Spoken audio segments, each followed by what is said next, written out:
Sa totoo lang, hindi ko alam hanggang kailan ko itatago kay Bea yung kalagayan ng daddy niya. Wala siyang kamalay-malay sa nangyayari. Akala lang niya nasa work yung daddy niya. Hindi niya alam nandito. Diyos ko, sana gumising ng anak ko. 3 linggo na siyang nasa comatose. Alan, anak, gumising ka na, please. Nahirap na kami. O, Dad. Sabi ng nurse, tapos na raw ang visiting hours. Buti pa, magpahinga na tayo.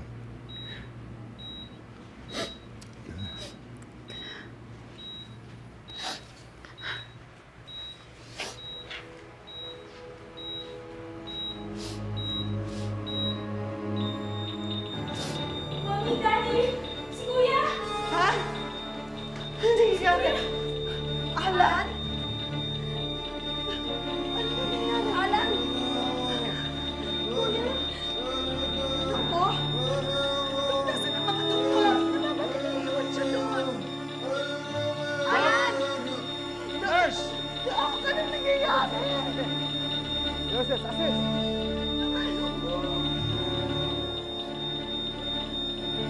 Alan!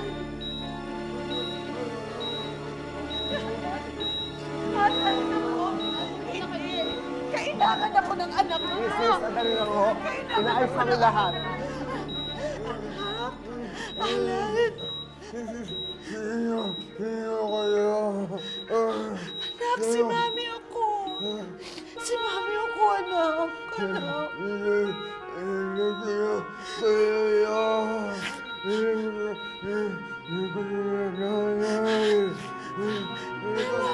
ano nangyayari sa'yo? Dok, ano nangyayari sa anak ko? Pops, ano nangyayari kay Alan? Ano nangyayari sa anak ko?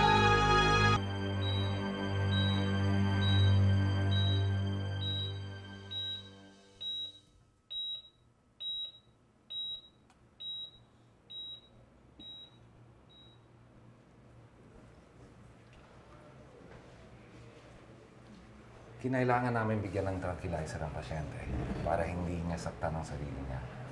We were worried baka bumuka at manariwa ang kanyang mga sugat sa ulo at binti kung hindi namin siya pinakalma. Naintindihan po namin, Doc. Dok, ang hindi namin maintindihan kung bakit kami yung sinisisi niya. Eh, sinabi naman yata ng isang doktor sa inyo yung mga pinagsasabi niya. Well, matindi ang trauma na pinagdaanan niya. Maybe resulta to ng trauma na yun. Dok, bakit hindi niya kami nakikilala? Anong ibig sabihin mo? Yun pang inaalam natin.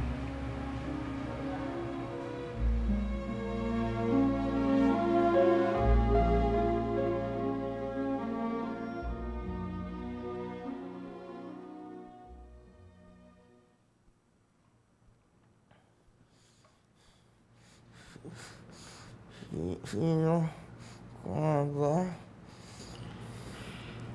Ako si Mayet. Ako ang asawa mo. Asawa ko? Oo. Mag-asawa tayo.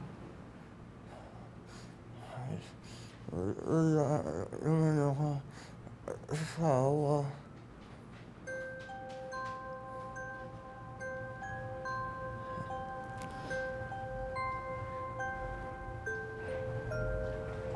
Amnesia po?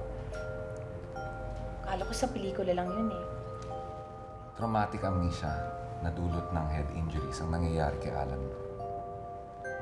No doubt, dala ito ng severe blunt force trauma to the brain dahil sa aksidente.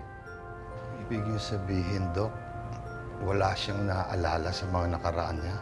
Iba-iba yung mga kaso. But in our observations of him, ni ang mga basic information ay hindi niya naaalala. Nawawala sa memory niya. Ni hindi niya naaalala ang kanyang pangalan. Pero, Doc, babalik pa ho ba yung alaala niya? Well, in our studies, may posibilidad na partial recovery or maybe total recovery ng memory. ibig din yung sabihin, posible pa po ang complete recovery? Well, posible kung posible. Ang hindi natin masasagot ay kung kailan ito mangyayari.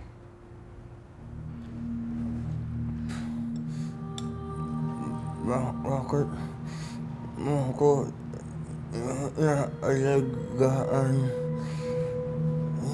Hindi naman kita kilala.